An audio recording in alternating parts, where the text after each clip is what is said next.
It's kind of a bit of a process. You kind of bring them in with a rope, and then you get on their backs and you tape their legs up and you put them in a truck and you kind of move them somewhere else where they're less of a nuisance potentially. Prehistoric beasts, literally dinosaurs that you're wrangling and sending somewhere else. Absolutely. All we know is you're from Pittsburgh and you're an investor. Give us a little bit more. You're from there originally, and tell us the story of how you got to where you are today. Yeah, absolutely. So I did grow up in Pittsburgh. It's a great town. A lot of great people. Kind of good blue collar, hardworking place, and enjoyed living there and growing up there. Went off to college, and I was pretty into the outdoors at the time and wildlife, and so I went into wildlife biology, and that was kind of the career I came out of college with, and that eventually led me down to a barrier island in South Carolina called Kiowa Island. Which is a beautiful place. Highly recommend it. And so I spent kind of the first part of my adult life kind of chasing bobcats and doing research studies on bobcats and jumping on alligators and doing deer studies. So it was a pretty great setup. So that was the first iteration of adult life for me. Did you get bit by an alligator ever, or almost? No, we were pretty careful about it. It was. Yeah, you don't want to get into that. So no, I can't even imagine getting near an alligator other than at like a zoo. So you literally would just get on their backs. Yeah, it's kind of a bit of a process. You kind of bring them in with a rope, and then you get on their backs and you tape their legs up and you put them in a truck and you kind of move them somewhere else where they're less of a nuisance potentially. Prehistoric beasts, literally dinosaurs that you're wrangling and sending somewhere else. Absolutely. That's crazy. All right. So how do we go from wrangling dinosaurs to syndicator? So it's a bit of a winding road, but it did start, I think, during that time at Kiowa Island. So a large part of my job was like in a truck driving up and down the beach, doing different shorebird studies and that sort of thing. And on the other side of me were all these large, beautiful homes. And I kind of would think to myself every day, the entire coast of this country and many other countries in the world are aligned with houses like this. And I would like to maybe have one day. So what is the path to doing that? And I didn't really know at the time, but I knew that I was interested in real estate in general. So I figured I'd become an agent or a broker and learn from there. So I checked out kind of the commercial side of things, and I checked out the residential side of things. And I was fortunate enough to have a family friend that was successful up in the Washington, D.C. area that allowed me to come and shadow him. And that was a fantastic experience, which eventually led to, I think, about a 5-year partnership that we had up in Washington, D.C. So I got my licenses, moved up to Washington, D.C., and got into the residential real estate world. That was in 2008. So right at Wow. During the crash. So this is like 8 to 13? Yeah, roughly. Yep. Okay. What was that? You say residential. What were you doing? Were you buying and holding, flipping? Or was it everything? So this is before the investing started. So remember, I had no money when I moved there. And I didn't know how to raise money at the time. I didn't even know that was a thing. So I knew that I could get my real estate license and sell some real estate. So fortunately, my partner up there had some existing relationships with Countrywide at the time, which then kind of got rolled into Bank of America. And so we were foreclosure listing agents was a big part of my initial job up there. And then we were also working with just normal transactional buyer and sellers in the Washington, D.C. market. But the foreclosures was really an area where I learned and saw a lot. And I sold hundreds of bank-owned properties at the time to investors and got to be kind of part of the process. I see them, they'd be like, what do you think of this design? Because we'd be listing them oftentimes too if they were flipping them. And so I got to sit in on that and have a lot of input. And I was kind of like, I think I'm on the wrong side of the table. I would like to get to the other side of the table, be the investor. And so that eventually, after about 5 years in DC, my wife and I decided to move back to the Pittsburgh area to be closer to family and have a family of our own. And I continued doing residential real estate there as a salesperson. And then in 2016, I think, I bought my first bad condition property or, derelict property to flip and try my hand at becoming a real estate investor. And that was, not a total disaster, but it I wouldn't was be going a to say, success how by did it anybody's go? measure. Yeah, give me some detail on that first deal. Well, how did it go? What happened? Yeah, so I think my initial plan was that it would take about 3 months and cost about $50,000 to rehab, and I think I put about I spent a little over a year doing it, and I spent about $150,000 on the rehab. So the end result was a lot of lessons learned, and I think roughly a break even. Could have been plus or minus $5,000. My records weren't that great by that time, but I used everything we had to do that one. Home equity line of credit, racked up credit card debt, all the wrong things, and so I learned a lot of what not to do on that one, and I also learned that probably wasn't the most scalable way for me to do things on my end. So did one more house flip after that pretty successfully actually, and made some money, and then wanted to get more into the apartment building and kind of commercial real estate investing side of things because I felt like it was a little more scalable. So That's interesting. So you did 2 flips and then went right to commercial, right to commercial yeah, multifamily. Wow. yeah. What made you go for the second flip? Like, I mean, you could have easily been like, okay, whew, made it out without losing everything here. Like, went into credit card debt and everything. Like, what was it that made you say, you know what, I'm going to do one more? Yeah, the second one was kind of an opportunistic thing. The right deal came along. It didn't require nearly the amount of renovation. It was more of a paint, slap a updated kitchen in there, clean some things up, and sell the property. And so it was a good opportunity. I wasn't out prospecting or sending mailers or anything like that. It was just something that came across to me in my residential real estate sales business. And the sellers were like, no, you know what? I got a letter in the mail. I'm just going to sell it to these guys because they said they're going to buy it cash as is. And I was like, I had put in some time doing an analysis for them on what I could sell it for. And I think I told them we could probably sell it for 250 to 260 in its current condition as is on the normal market. Mm. And I was like, hey, just out of curiosity, like, what's the offer for?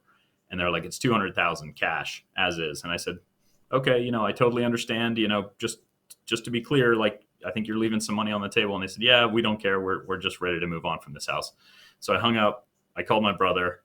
I said, how much money do you have?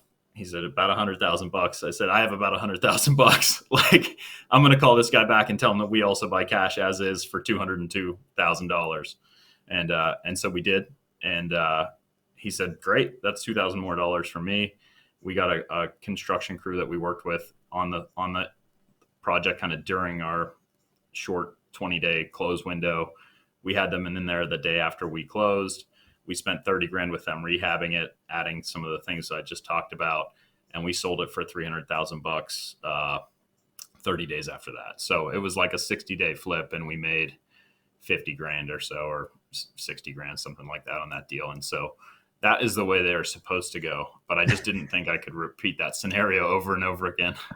Now, real quick on the wife. She's from Pittsburgh originally as well, or no? Yeah, absolutely. Yep. My wife's And from Pittsburgh. Yep. Go ahead. did she move with you? You mentioned like you wanted to move back. So did she move with you early on when you were wrestling dinosaurs? Yeah, yeah. So we actually met in Charleston, South Carolina. And, we'd grown up really about 20 miles apart from each other in Pittsburgh, but we met in Charleston, South Carolina, moved to Washington, D.C. together. She was a public school teacher there and really supported us because I had no income when we first moved there. And so it was her job that was able to support us for the first, 3 to 6 months while I learned a little bit about the real estate game. And then together we made the decision to move to Pittsburgh. And, now, 10 years later, we've got a 10-year-old and a 9-year-old, and we're pretty well entrenched here. There you go. So you have this first deal. Your wife is a school teacher, so I'm going to guess she's fairly pragmatic.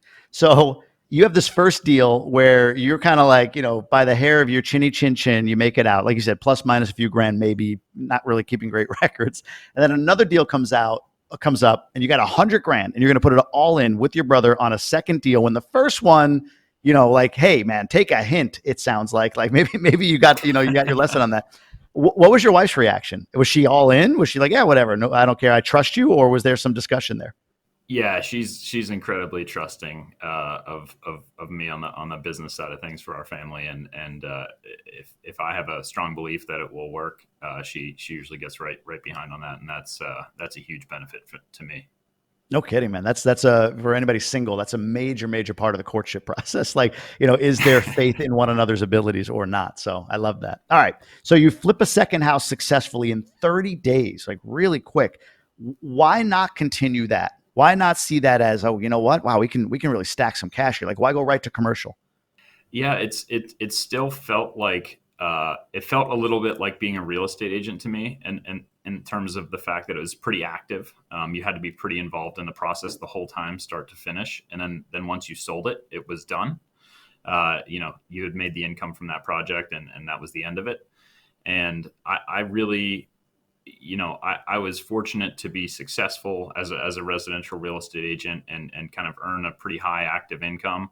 But I didn't see it as being a sustainable thing. And I thought the trade-off wasn't quite there. It's kind of like running your own small business, but there's not a lot to sell when you're done. When you close up your shop, maybe you you add a small team underneath of you and you get some residual from that team as you sail off into the sunset, so to speak. But you don't have any like physical business to sell necessarily when you're done with that role. And so you can go from being a pretty high earning 1099 type employee to having not a lot of earnings. So I wanted to create something that would continue to provide income for myself and my family, into the future. So I thought longer term investing was a better fit.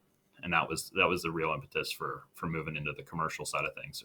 Makes total sense. All right. So this is 2016, that second flip?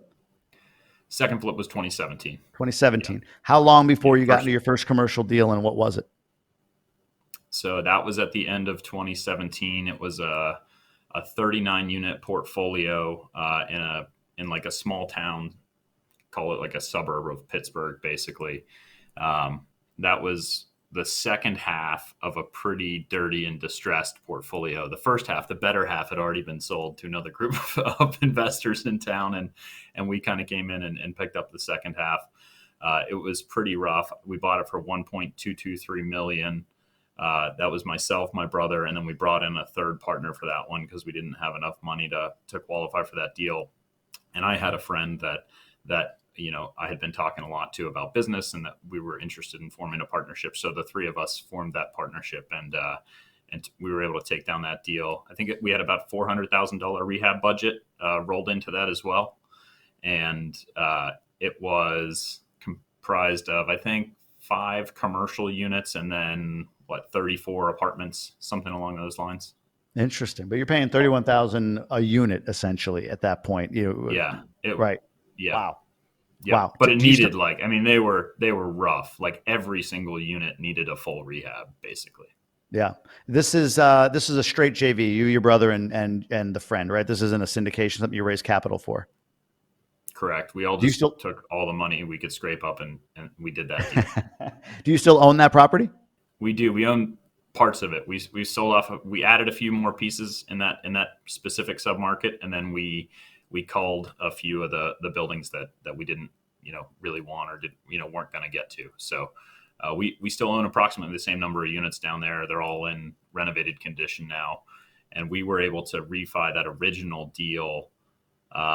11 months after we bought it, we pulled out 85% of our cash each. Wow. So we have very little money left in that, which enabled us to go buy some more properties in that. Yeah. Yeah. What do you anticipate that value being today? If it was 233 when you bought it?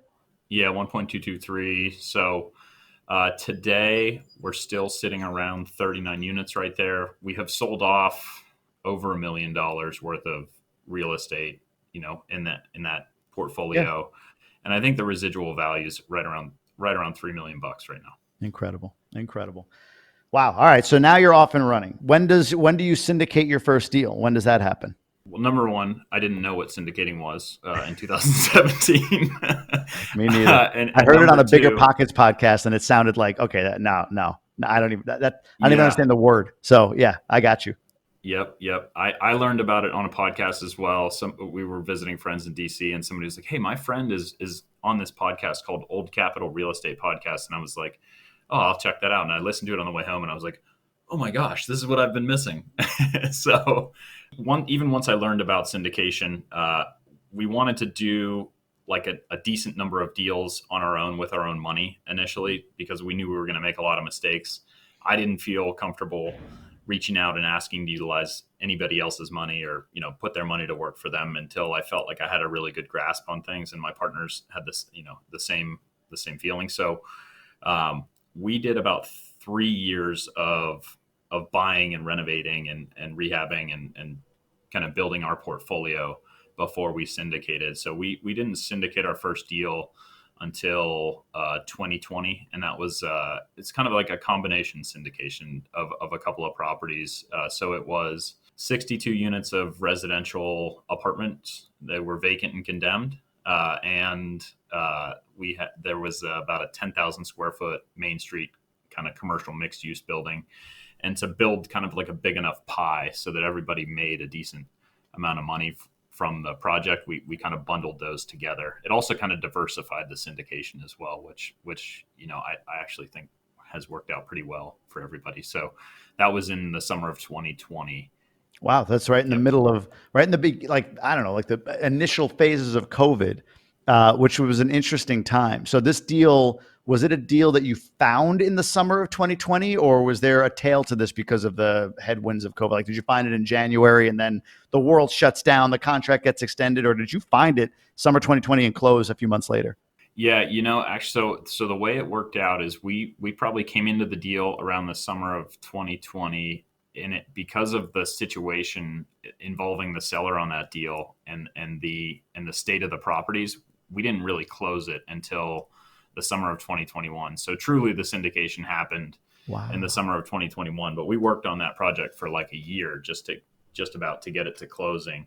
I mean, it was worth it. We're in a very, very good place on that project, but it certainly took a lot of persistence and time to get that to close. What did you learn about raising capital on that first deal? What's a lesson or two that you took away from that?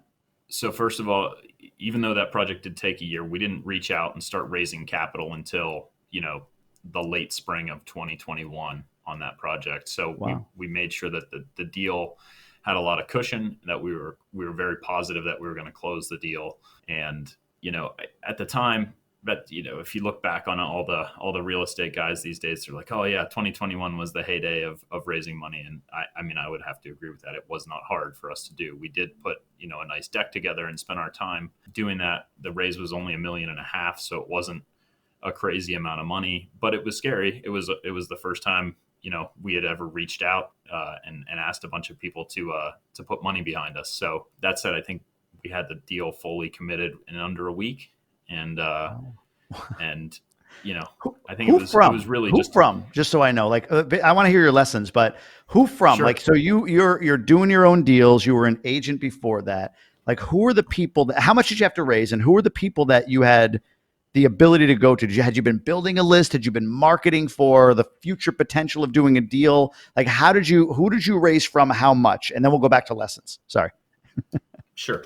Yeah. So our minimums on that were, I want to say they were 50 on that raise. They were 50, I believe. So, and even though we hadn't syndicated or done kind of public deals like that before, like, I love talking about real estate. So I would always talk about real estate to everybody. So everybody would then come to me and say, like, hey, I know you're doing this. How are you doing it? So I had just kind of like built like just a general network of people that kind of often came to me for real estate advice, of friends and family. So they were certainly a core part of that group where we raised money from. And then other folks in that group were like past clients of mine from residential real estate transactions from years prior. And then my other partners had some business associates and business contacts and friends that also, that were also part of that pool. And I think our biggest check in there was pretty substantial, like 500, and our smallest was 50. About 50. What was the total equity on that deal? Total equity raise? 1.5. Okay. Oh, so you have one person take up a third of it, which is awesome, and then a bunch of others kind of pick up the difference there. Okay, I'm sorry. So lessons, and you can take this as however you want to. Maybe you didn't learn the lesson on that first deal until your third or fourth deal, or maybe you're learning the lesson today from that first deal. And now, like you said, you were in the heyday in 2021. But I'm just kind of curious, like from a capital raising perspective, like what are the two, three things that you've learned over the time that you've been doing it?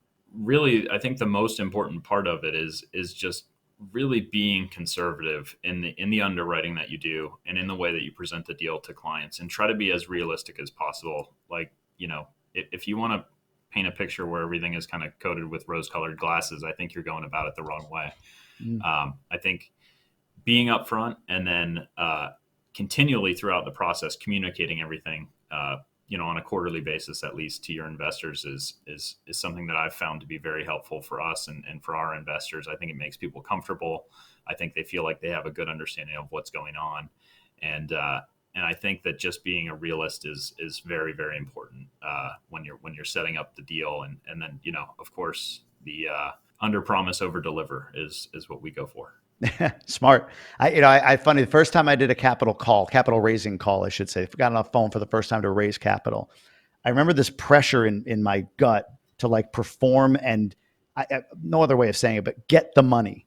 You know what I mean? In a way, it's like I'm trying to sell and close. And it just felt, it was so uncomfortable. And I give Mark Henteman credit, my partner. It was like, he's like, listen, the role in capital is like never, ever feel like you're begging people for money. He's like, just be an advisor. And I'm like, you know what? Yep. I'm going to try that. And so that's what I do now. When I get on a call and people are asking about, like, I go into it with just like, all right, what are you trying to do? What are you trying to accomplish? What's your long-term goal? How liquid do you need to be? I ask all these questions of people and then direct them. And sometimes, honestly, I'm ending the call referring them over to a self-storage deal or something, a debt fund that I've heard of, or whatever. Like, hey, listen, like, we're here for you. You want to invest, but if you're saying you need to be like, liquid in 2 years, I think we can return a percentage of that. Our track record is to refi and, in 2-3 years and return some money. But if you need it all back, this might not be the right opportunity for you, but this is. And it's not a ninja trick, but at the same time, with that energy, I feel like I've raised more capital as a result of just being clear and honest and very upfront. Like, the deals we get in are heavy value add. So that means like I very quickly, like, yeah, the pref is 8. Do not expect 8% like until year 3 or 2, 3, right? And like, we might have to shore up the pref at refi. Like, you might be short of the pref, and the first thing we're gonna do is make sure you get your full pref. But don't look at this as, oh, I'm gonna get 8% every year in the beginning, especially. Like, we have a fund, A class shares for that if you want no upside on the equity, but you want more of like a secure pref every quarter. But that kind of stuff, I think, is what builds trust. And it sounds like that's what you said: under promise, over deliver, be really clear, really transparent, all of that. I'll let you dive in, but that's kind of my take. No, 100% on that. And to the point too, it is odd to ask, like, it feels odd or weird to go out and talk about asking people for money, but it is a mindset. Like, it is beneficial, certainly to the folks that invest as well as it is to us. Like, we need the money, but it's certainly beneficial to those that are investing with us. And if you kind of wrap your head around that and then you kind of go about it in that way, I think you, number one, come off much better to potential investors. But number two, you can actually, like, you're not approaching it with a scarcity mindset. You're like, there's plenty of money out there for us to go raise. We turn down lots of money on these different raises. If you get on a call with a syndicator that is begging you and pressuring you to put their money into the deal, you should run away. It's good that advice. is not the right type of person to invest with, and that's not the right way to approach it. That's kind of a me first attitude, and the syndication really is a partnership. So I think all the conversations should start out that way from the beginning. That's great advice. Great advice. I like that. I like that point you made too about like, hey, you are adding value to these people, right? Like, hey, this is somebody who's looking for a return for their money. They're going to place it somewhere. And if you believe in your product and you believe in what you're doing, I think that's a great point. Get your mind around that. I like that. I appreciate you saying that. So today we're in 2023, summer 2023, different world. We're all looking at what's going on. My first question on that, I have two, is of the deals you've done.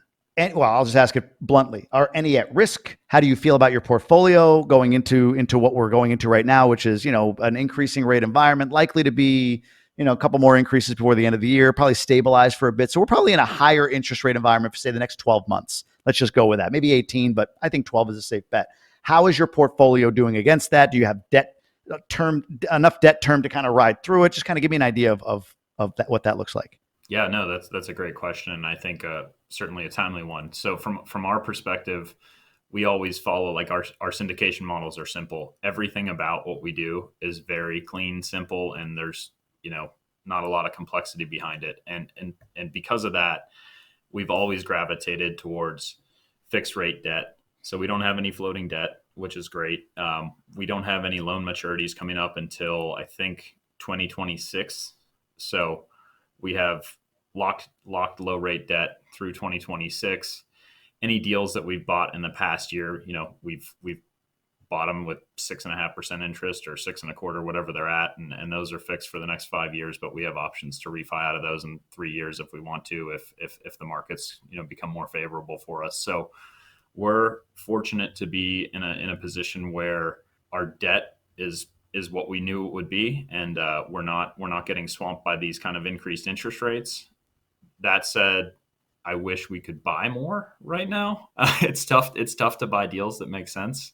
So I feel like we've been incredibly patient for going on 18 months now, or maybe 14 months. And so I'm certainly ready to buy deals. I think that's been the hardest part of it for our business. So during the time where we're not out there, like, really accumulating a lot of new real estate, we're just spending our time focused on kind of improving internal operations and making sure that we're ready to go internally for when we can ramp back up on buying the larger properties. And we're buying some smaller deals internally, just, in the meantime, to keep the ball moving forward. But I'm excited to get back out there and buy some larger deals when we can find something that makes sense for us.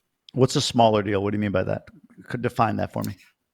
Yeah, so it could be a smaller deal. Really anything. I would say I'm calling anything that we can do on our own without outside money, or syndicated funds, a smaller deal. So that could be, we did like a 4-unit kind of townhouse complex that was in very close proximity to a lot of other units that we own, that we had to use very little of our own money on. Just kind of that rolls right into the portfolio nicely. We're working on a $2 million ish seller financed deal right now, again, where we're not using a ton of our own money.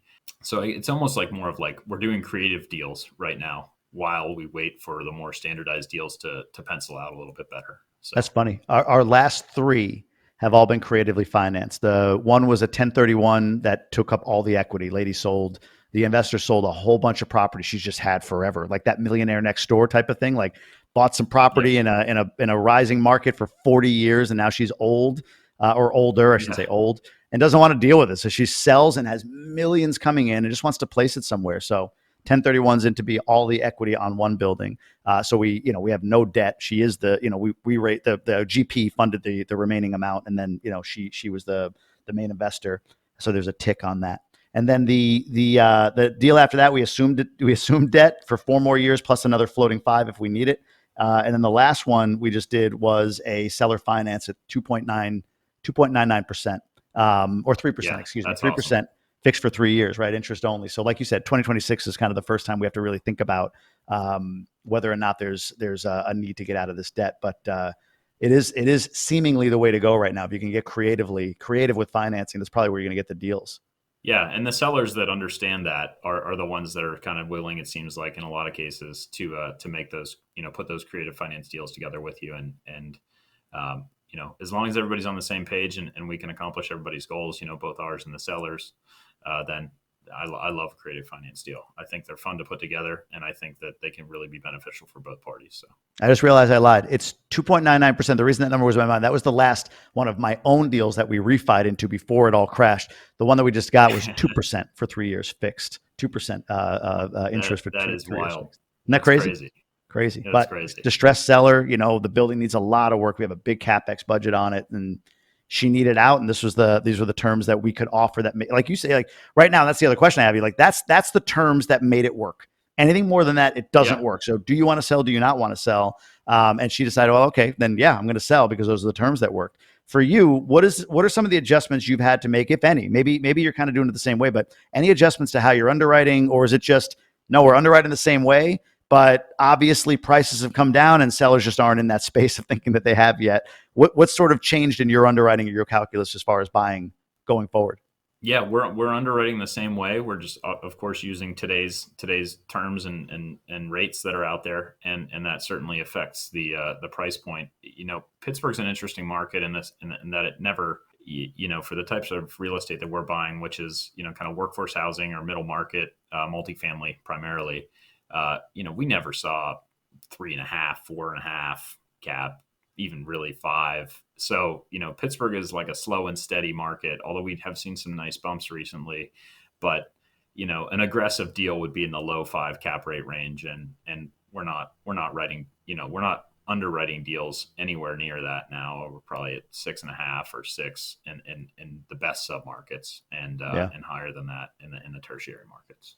Such a great city. I think I told you this. When I had my day job before I moved to Michigan when I was in Boston. My job was, we're in insurance claims. I was in insurance claims. So we have these partner shops. You ever get in an accident, your insurance company says, "Oh, we have this preferred shop." So we had a whole bunch of those, and they would need to perform to a certain standard, our standard for the customers that use those shops.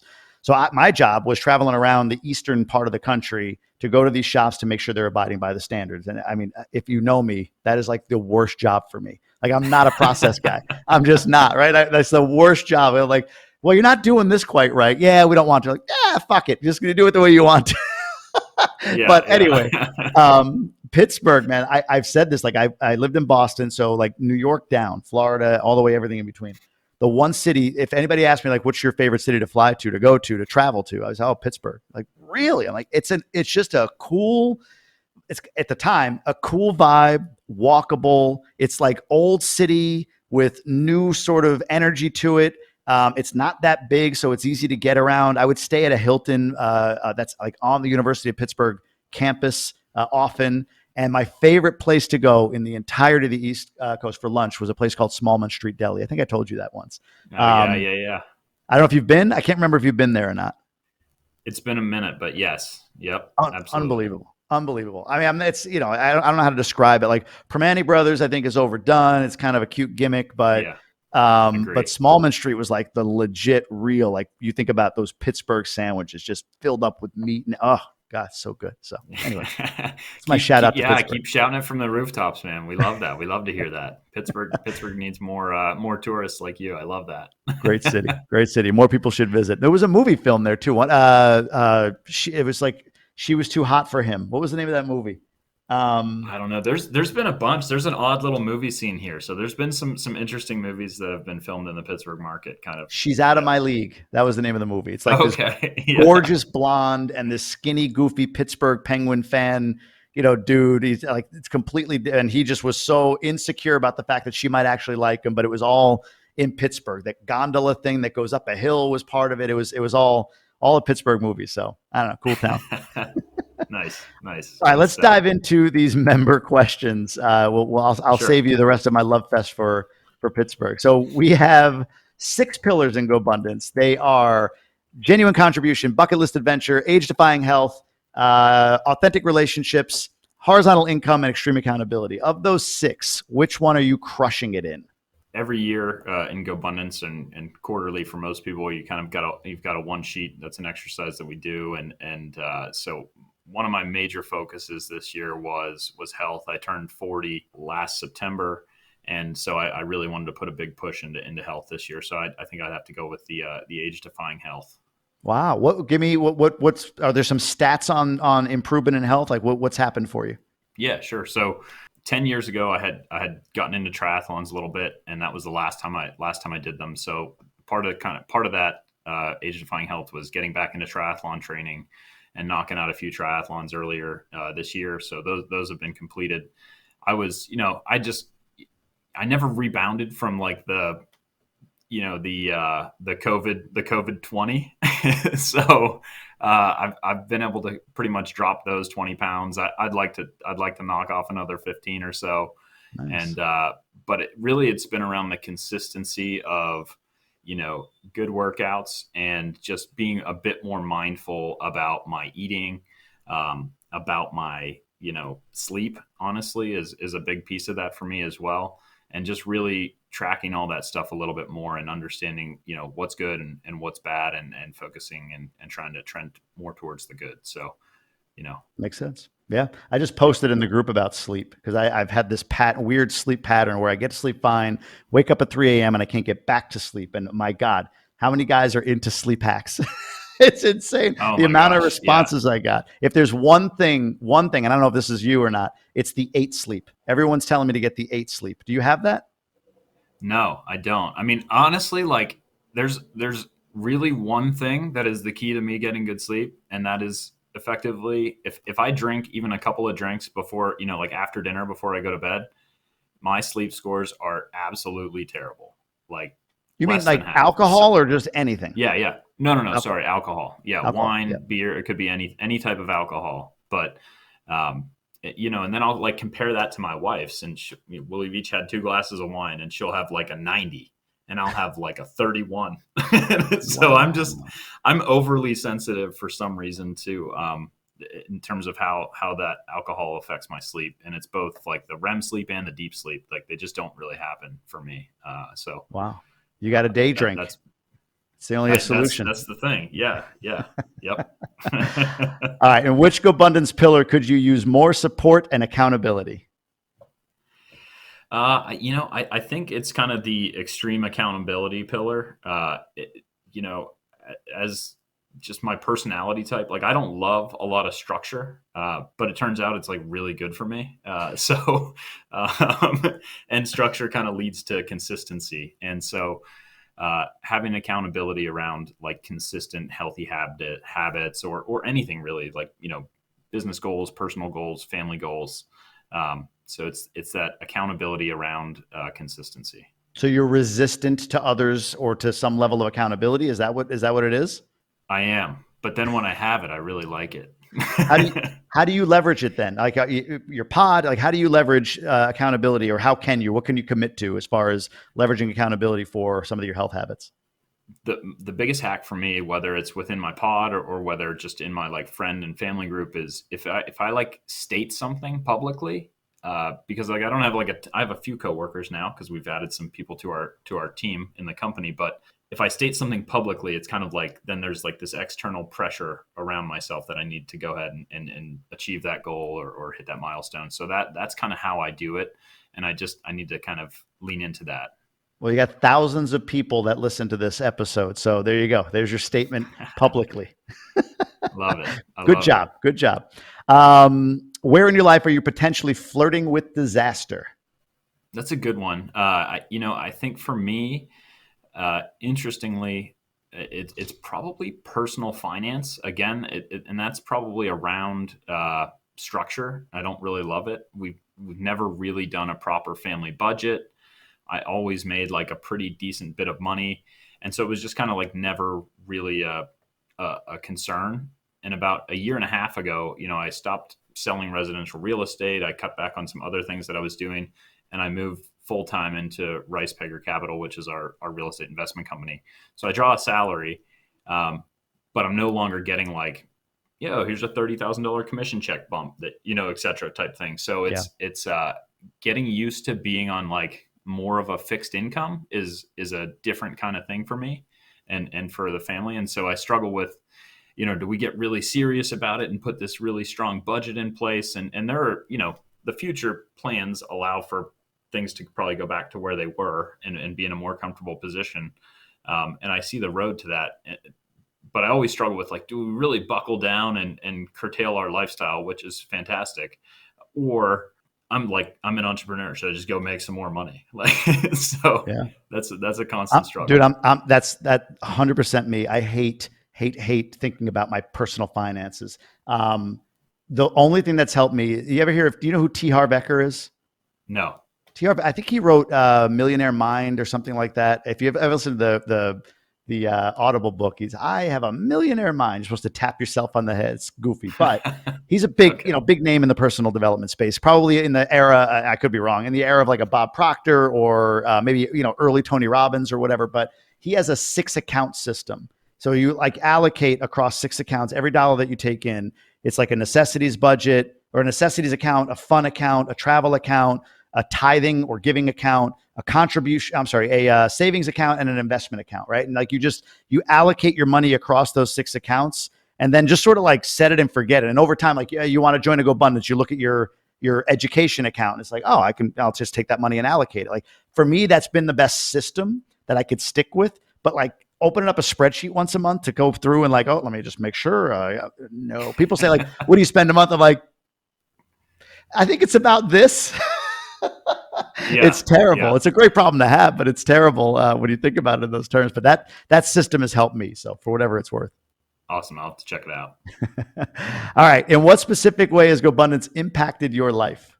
I think it's like when I went to the first ever event that I went to, which was Park City, I think, I got into the room and people started chatting and talking and stuff. And I was just like, wow, this is amazing. Like there's a room full of people that think a lot like I think. And just so like having a community of like-minded people is pretty awesome. But then really like understanding that and just this is, I think, again, through people that I met at, the in-person events in my pod and on the calls, that sort of thing, but being a little more introspective and really taking a little bit more time to understand like what I want long-term and then putting plans in place to ensure that I'm like driving towards that longer term goal rather than it's like, all right, I want to make X amount of dollars this month or this year. And I want to do this trip with my family. It's more about like, what do I want my life to look like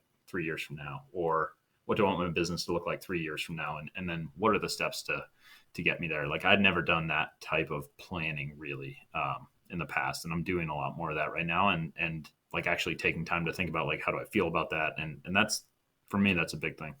That's amazing. I love it. That's a great change. What advice would you give to a new or prospective member of a GoBundance community? I would say if you're going to, shell out the bucks to join a group like this, it's not, you don't just pay for it and then get the advantages to being involved in the group. Like you have to be involved. So you have to lean in. So, going to the events in person, doing things, Pittsburgh only has one other GoBundance guy currently. And, but there's some in Eastern Ohio. So I created the local chapter for Western Pennsylvania basically. And so I'm going to be running that, and I'm sure I'm going to get some great relationships out of that. And so it's just, you have to lean in and be involved or else, it's not really worth it.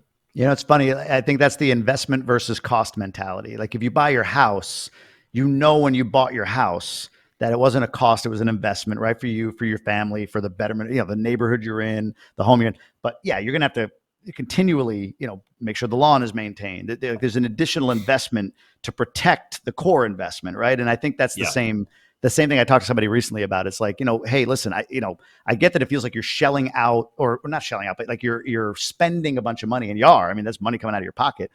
But if you're, like you said, if you're invested in this community and you're getting around people like, and I didn't do it the first year, it took me a minute, but it was finally like, what, I do need to, and I need to continue to maintain this investment. So go to the local chapter meetings. Actually, I built my local, like you, it was 2 guys, me and one other guy in Michigan. Now there's 40, right? So I created that chapter and built it, but then going to events and making phone calls to guys that you met at the event and nurturing those relationships, like that investment of time and money, that continued investment is like any asset that you own. You want to continue to nurture it. So I think that's great advice. Great advice. Yeah. All right. Yep. Go ahead. Absolutely. Yep.